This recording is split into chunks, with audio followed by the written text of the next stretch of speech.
వ్యక్తి ఎవరంటే అది వినోద్ కుమార్ గారు అని చెప్పి సందర్భంగా మీ అందరూ కూడా తెలియజేస్తా ఉన్నాం. ఒక్కసారి ఆలోచన చేయండి. 2001 కేసీఆర్ గారు ఈ గులాబీ జెండా ఎత్తిన నాడు ఆ పిరికెడ్ మంది ఉండే, ఆ పిరికెడ్ మందిలో వినోద్ కుమార్ గారు ఒకరు. ఆ వినోద్ కుమార్ గారు తెలంగాణ తెచ్చిన వ్యక్తి మన భవిష్యత్ కోసం. ఆ వినోద్ కుమార్ గారు కావాలా లేకుంటే నత్తి తొత్తిలో ఎవరైనా కావాలా?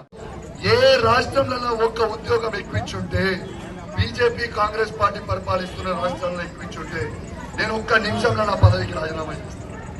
చర్చకి రావడానికి సిద్ధంగా ఉన్నారా? ప్రైవేట్ ఉద్యోగాలలో 15 లక్షల ఉద్యోగాలు కేటీఆర్ గారు ఇచ్చారు కేసీఆర్ నాయకత్వంలో. ఇది నిజం నిజం నిజం. దీన్ని కేవలం